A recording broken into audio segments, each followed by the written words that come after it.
శ్రీ గణేష పురాణమందలి సంకష్టహర చతుర్థి వ్రతకథ ప్రారంభము. పూర్వం కృతవీర్యుడని మహారాజుండేవాడు.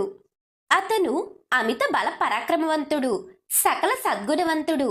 ఎన్నో యజ్ఞయాగాలు నిర్వహించి విరివిగా ఎన్నో దానాధర్మాలు చేసిన మంచివాడు, సత్యవాది, ఇంద్రియాలను ఆధీనంలో ఉంచుకున్న సత్పురుషుడు. నిత్యం దేవతలని పూజిస్తూ అతిథులని సేవిస్తూ ఉండడం అతడికి ఇష్టమైన పని. చతురంగ బల సమేతుడైన కృతవీర్యుడు నిత్యము 12,000 మంది విప్రులతో సహపంక్తి భోజనం చేసేవాడు. అలాంటి ఆ మహారాజుకి సుగంధి అని ఒక భార్య ఉంది. ఆమె మహాపతివ్రత, సుగుణవతి, అతిలోక సౌందర్యవతి. ఆమె కూడా భర్తలాగానే సదాచారాల మీద ప్రీతి కలిగిన పడతి. అయితే ఆ పుణ్య దంపతులకి ఎంతకాలం గడిచినా సంతానం కలగలేదు. పుత్ర సంతానం కోసం వారు చెయ్యని వ్రతం లేదు, చెయ్యని దానం లేదు. ఎన్ని యాగాలు చేసినా, ఎన్ని పుణ్య తీర్థాలు సేవించినా ఫలితం లేకపోయింది. ఎంతో నిరాశ పొందిన కృతవీర్యుడు ఒకనాడు తన మంత్రులకి రాజ్యభారాన్ని అప్పగించి అరణ్యానికి వెళ్ళిపోయాడు. అక్కడ ఒక సముచిత ప్రదేశంలో నారవస్త్రాలు ధరించి కఠోర దీక్షతో తపస్సు చేయటం ప్రారంభించాడు. ఇంద్రియ నిగ్రహంతో ఆహారాన్ని వదిలివేసి కేవలం పైనుంచి రాలిన ఆకుల్నే భుజిస్తూ తన తపస్సుని కొనసాగిస్తున్నాడు. ఇలా ఎన్నో సంవత్సరాలు గడిచాయి. రాజు శరీరం చిక్కి శల్యమైపోయింది. ఒకనాడు ఆకాశ మార్గంలో సంచరిస్తున్న నారదుడు ఆ అరణ్య ప్రాంతం మీద నుంచి వెళుతుండగా క్రింద కృతవీర్యుడు తపస్సు చేస్తూ కనిపించాడు. ఎవరో చూద్దామనుకుని కిందకి దిగిన ఆయనకి చిక్కి శల్యమైన కృతవీర్యుడు కనిపించాడు. ఆయనకు ఎంతో జాలి కలిగింది. వెంటనే అక్కడి నుంచి పితృలోకానికి వెళ్లి కృతవీర్యుడి తండ్రిని కలిశాడు. పుత్ర సంతానం కోసం అతడి కొడుకు పడుతున్న బాధలను చెప్పి వెళ్ళిపోయాడు. నారదుడి ద్వారా తన కుమారుడు సంతానలేమితో బాధపడుతున్నాడని తెలుసుకున్న కృతవీరుని తండ్రి సరాసరి బ్రహ్మలోకానికి వెళ్లి చతుర్ముఖుడికి నమస్కరించి, ప్రభు, నా కుమారుడు సకల సద్గుణవంతుడు, దానశీలి, ధర్మప్రభువు, ఎన్నో యజ్ఞాల్ని వ్రతాల్ని చేసినవాడు, ప్రజల్ని కన్న బిడ్డల వలె చూసుకుని కరుణామయుడు. అలాంటి నా కుమారుడికి పుత్ర సంతానం కలగకపోవటానికి కారణమేమిటి? అతడు ఏ పాపం చేశాడు?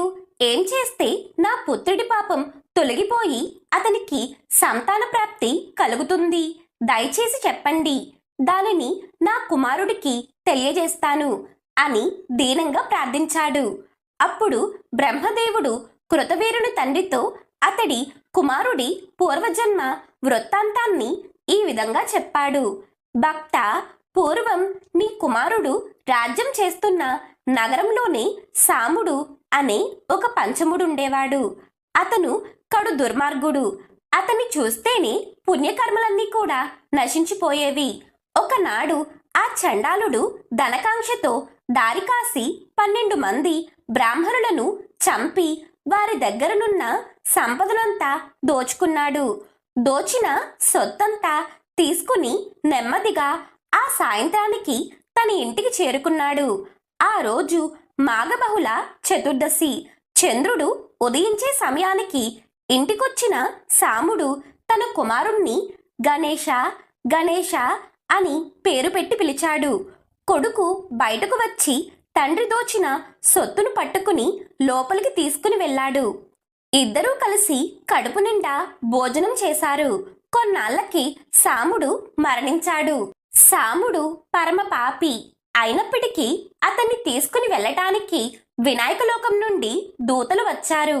కారణం ఏమిటంటే, పూర్వం సాముడు మాఘబహుళ చవితి నాడు దొంగతనం చేసే యావలో పొద్దున్నుంచి ఏమీ తినకపోవడం, సంధ్యా సమయంలో ఇంటికొచ్చి కొడుకుని గణేశ అని పిలవడం, కొడుకుతో కలిసి గణేష ప్రసాదాన్ని తినటం వల్ల అతడికి అమితమైన పుణ్యఫలం లభించింది. పైగా ఆ రోజు గణేశునికి ప్రీతికరమైన తిథి కూడా. అందుకే అతనికి స్వామివారి అనుగ్రహం లభించింది. ఆ విధంగా దూతలు తెచ్చిన విమానమెక్కి సాముడు వినాయక లోకానికి చేరుకున్నాడు. కొంతకాలం గడిచాక ఆ సాముడే భూలోకంలో కృతవీరుడనే పేరుతో నీ పుత్రుడిగా జన్మించాడు. అయితే ప్రస్తుతం అతడు ఎన్ని పుణ్య కార్యాలు చేస్తున్నప్పటికీ గత జన్మలో విప్రులను వధించిన పాపం వల్ల ఈ జన్మలో సంతాన భాగ్యానికి నోచుకోలేదు. అతడు చేసిన పాపం నశిస్తేనే సంతానం కలుగుతుంది అని చెప్పాడు. ఆ మాటలు విన్న కృతవీరుడి తండ్రి ఎంతో బాధపడుతూ, పితామహ, నా కుమారుడు చేసిన బ్రహ్మహత్య పాపం క్షమించరానిది. అయితే దాన్ని పోగొట్టే మార్గం ఏదైనా ఉంటే సూచించండి. అది ఎంత కష్టమైనా సరే అని ప్రాధేయపడ్డాడు. అప్పుడు బ్రహ్మదేవుడు, నీ కుమారుడు అత్యంత మహిమాన్వితమైనది, కోరిన కోర్కెలు తీర్చేది అయిన శ్రీ గణేశ సంకష్ట చతుర్థి వ్రతాన్ని గనుక ఆచరిస్తే అతడు చేసిన పాపాలన్నీ నశిస్తాయి. ఆ వ్రతాన్ని ఎలా చెయ్యాలో చెబుతాను, శ్రద్ధగా విను అని అన్నాడు. మాఘమాసంలో వచ్చే బహుళ పక్షంలో మంగళవారం నాడు చతుర్దశి తిథి కూడా కలిసి ఉన్న రోజు ఈ వ్రతం ఆచరించాలి. ఆ రోజు సాయంత్రం చంద్రోదయ సమయంలో ఈ వ్రతాన్ని ప్రారంభించాలి. ఆ రోజు ఉదయం స్నాన సంధ్యాది అనుష్ఠానాలన్నీ పూర్తి చేసుకుని గణపతి ఏకాక్షరి మంత్రాన్ని గాని షడాక్షరి మంత్రాన్ని గాని యథాశక్తిగా జపించాలి. ఉదయమంతా ఆహారం తీసుకోకుండా కేవలము పాలు, పళ్ళు మాత్రమే స్వీకరించాలి. ఆ పూటంతా మౌనంగా ఉండాలి. మనసులో గణపతి నామస్మరణ చేస్తూ ఉండాలి. ఆ రోజు సాయంత్రం తెల్ల నువ్వుల పిండి, ఉసిరికాయ రసంతో తయారు చేసిన పదార్థంతో నలుగు పెట్టుకుని స్నానం చేయాలి. తరువాత కనీసం 1116 లేక 108 సార్లు గణేశ్వరుడి ఏకాక్షరి, షడాక్షరి లేక గణనాన్త్వ అనే వైదిక మంత్రాన్ని జపించాలి. ఇలా జపం పూర్తి చేసిన తరువాత వరప్రదాయుడైన ఆ గణేశ్వరుడిని షోడశోపచారాలతో పూజించాలి. నివేదనగా స్వామివారికి ఉండ్రాళ్ళు, వడపప్పు, పానకము, అరిసెలు, పూర్ణాలు, బూరెలు, పరమాన్నం, పులిహోర, చక్కెర పొంగలి, కట్టు పొంగలి లాంటివి శక్తి కొలది సమర్పించాలి. 21 రకాల ఫలాలని, 21 దూర్వంకురాలని, దక్షిణ తాంబూలాలని స్వామికి సమర్పించాలి. చంద్రోదయం నాటికి వివిధ రకాల పుష్పాలతో గణేశ్వరుణ్ణి అందంగా అలంకరించాలి. చంద్రోదయం కాగానే ముందుగా గణపతికి మూల మంత్రంతోనూ తరువాత చంద్రుడికి అర్ఘ్యాన్ని ఇవ్వాలి. అర్ఘ్య ప్రదానం పూర్తయ్యాక స్వామికి ప్రదక్షిణ నమస్కారాలు చేసి అపరాధ క్షమాపణ కోరుకుని కనీసం 21 మంది విప్రులకి భోజనం పెట్టాలి. ఆ తరువాత గణేశుని వ్రతకథ విని తాను మౌనంగా స్వామివారి ప్రసాదాన్ని స్వీకరించాలి. ఆ రోజు రాత్రంతా నిద్రపోకుండా గణేశ సంకీర్తనలు పాడుకుంటూ జాగరణ చెయ్యాలి. ఈ విధంగా గణేశ చతుర్దశి వ్రతాన్ని నియమపూర్వకంగా 1 సంవత్సర కాలం పాటు ఆచరిస్తే ఆ చేసిన వారి సకల పాపాలు క్షయమైపోతాయి.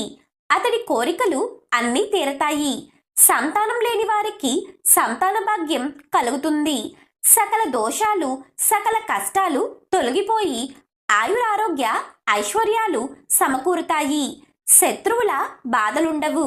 వ్రత నియమాలు: సమి జమ్మి చెట్టు మొదట్లో కూర్చుని ఈ వ్రతాన్ని ఆచరించటం శుభప్రదం. చతుర్దశి నాడు మొదలుపెట్టి మర్నాడు సాయంత్రం చంద్రోదయం అయ్యేంత వరకు ఉపవాస దీక్షతో ఈ వ్రతాన్ని ఆచరించాలి. వ్రతకాలంలో గణేశ మంత్ర జపం తప్పనిసరిగా చెయ్యాలి. ఈ విధమైన నియమాలతో వ్రతం చేసిన వారు పుట్టుగుడ్డి, మూగ, చెవిటివాడైనప్పటికీ అతడు ఆ దోషాలన్నీ పోగొట్టుకోగలుగుతాడు. రాజ్యం కోల్పోయిన రాజులు తిరిగి తమ రాజ్యాన్ని సాధిస్తారు.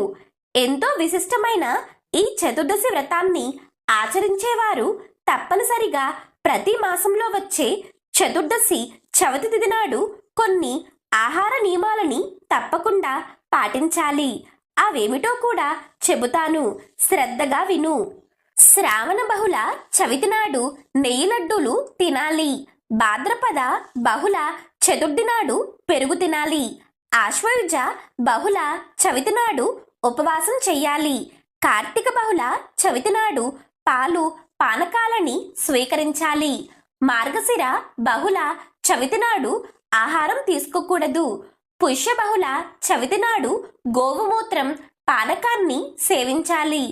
మాఘ బహుళ చతుర్థి నాడు నువ్వులని ఆహారంలో తీసుకోవాలి.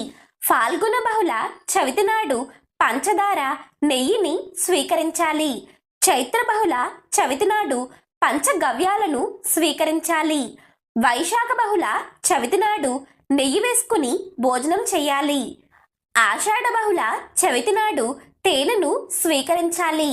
ఈ విధంగా ప్రతి మాసంలో వచ్చే చతుర్దశి తిథి నాడు ఈ చెప్పిన ఆహార పదార్థాలను స్వీకరిస్తూ నియమపూర్వకంగా వ్రతాన్ని ఆచరిస్తే సకల సిద్ధులు కలుగుతాయని బ్రహ్మదేవుడు కృతవీరుని తండ్రికి గణేష చతుర్దశి వ్రతాన్ని వివరించాడు. ఇదంతా విన్న కృతవీరుని తండ్రి ఆనందంతో, పితామహ గణపతి గురించి వింటుంటే, ఆయన మహిమలను తెలుసుకుంటుంటే నాకు ఎంతో సంతోషంగా ఉంది. ఎంత విన్నా తనివి తీరటం లేదు. ఈ చతుర్దశి వ్రతాన్ని భక్తిపూర్వకంగా ఆచరించి చతుర్దశి రోజు సాయంత్రం గణపతిని ఆరాధించిన తరువాత ఆయనకు నివేదించిన ప్రసాదాన్ని తింటే ఎంతో పుణ్యం లభిస్తుందని చెప్పారు కదా. అలాగే స్వామివారికి దూర్వంకురాలంటే ఎంతో ప్రీతికరమని కూడా చెప్పారు. అవంటే స్వామివారికి ఎందుకంత ఇష్టం? వాటి గొప్పతనం ఏమిటి? దయచేసి వివరించండి అని అడుగుతాడు. అతని ఉత్సాహానికి అతనికి తెలుసుకోవాలని కోరిక ఉందని గమనించి బ్రహ్మదేవుడు కూడా ఎంతో ఆనందించి, నీవు అడిగిన దూర్వంకురాలు యొక్క మహత్యం గురించి చెబుతాను, శ్రద్ధగా వినుము అంటూ ఈ విధంగా చెప్పసాగాడు. పూర్వం సంయమని అనే ఒక నగరం ఉండేది. ఒకనాడు ఆ నగరంలో ఎంతో వైభవంగా ఒక ఉత్సవం జరిగింది. దానికి అప్సరసలు, గంధర్వులు, దిక్పాలకులు ఇలా సకల దేవతాగణాలు వారందరూ కూడా విచ్చేశారు. ఎంతో వైభవంగా కొలువు తీరినటువంటి ఆ దేవతల సమక్షంలో అతిలోక సుందరి తిలోత్తమ అద్భుతంగా నృత్యం చేస్తూ ఉంది. ఆ సమయంలో అనుకోకుండా తిలోత్తమ కట్టుకున్నటువంటి చీర తొలగింది. అది చూసి ఆ సభలో కూర్చున్నటువంటి యముడు ఎంతో మోహపడ్డాడు. ఒక్కసారిగా పైకి లేచి ఆమెను కౌగిలించుకోవాలనుకున్నాడు. అంతలో అతని వీర్యం స్థలితమై భూమి మీద పడింది. ఆయన సిగ్గుతో తలవంచుకుని కూర్చున్నాడు. అలా నేల మీద పడినటువంటి యముడి యొక్క వీర్యం నుండి బగబగ మండేటటువంటి జ్వాలతో ఒక భయంకరమైన పురుషుడు ఆవిర్భవించాడు.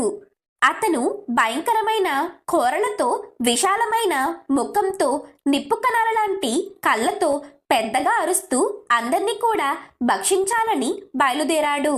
అయితే వికటట్టహాసం చేస్తూ వస్తున్నటువంటి అతన్ని చూసినటువంటి ముల్లోక వాసులందరూ కూడా విపరీతంగా భయపడిపోయారు.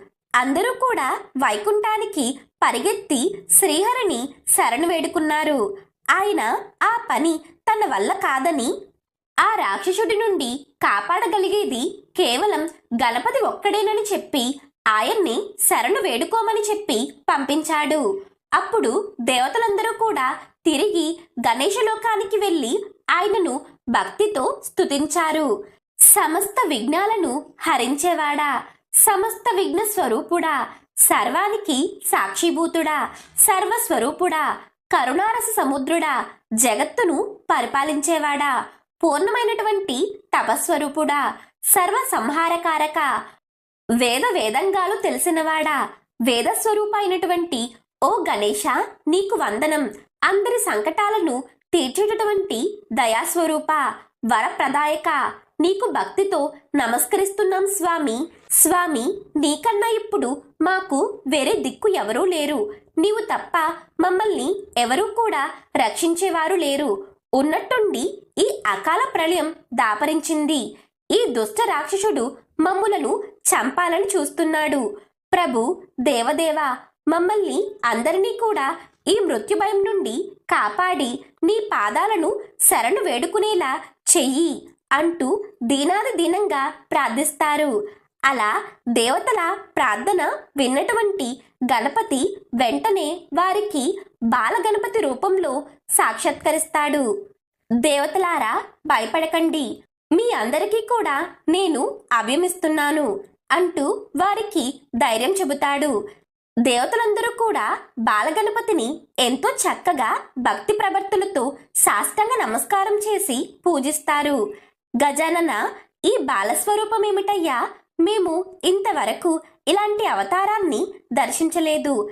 ఇంత అందమైన బాలుడి రూపంలో ఎందుకు అవతరించావు ప్రభు? మహాభయంకర ఆకారంతో ఆ రాక్షసుడు మమ్మల్ని భయపెడుతుంటే నువ్వు ఇలా చిన్నపిల్లవాడి రూపంలో వచ్చావేంటి స్వామి? నిన్నే నమ్ముకున్నాం కదయ్యా, ఇంత చిన్న రూపంతో మమ్మల్ని ఎలా కాపాడుతావు స్వామి అంటూ వారు ఆందోళన పడతారు.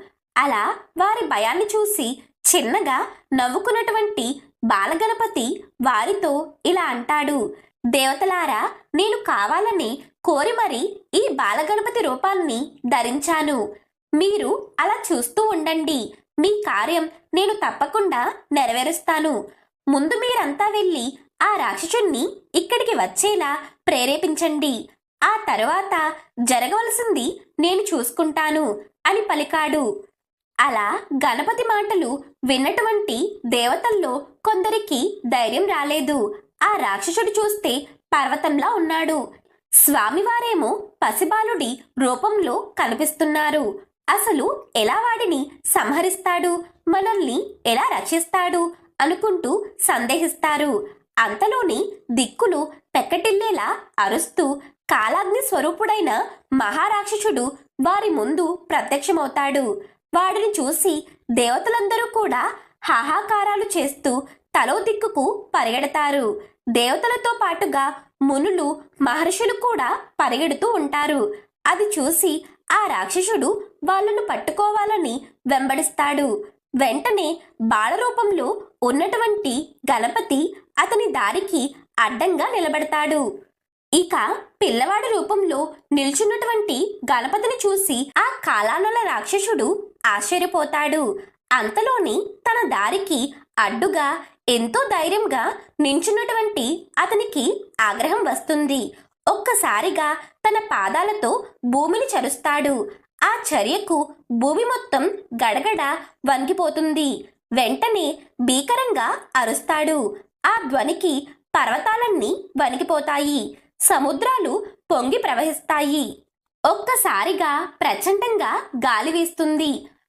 మహామహా వృక్షాలు సైతం నేలకు వరుగుతాయి. అంత జరుగుతున్నా కూడా బాలగణపతి ఏమాత్రం చలించలేదు. అలాగే స్థిరంగా నిలబడి తన చిన్న చిన్న చేతులతో మహాబలవంతుడైనటువంటి ఆ అసురుడిని ఒక్కసారిగా అవలీలగా పైకి లేపి అందరూ కూడా చూస్తూ ఉండగా అమాంతం మింగేస్తాడు.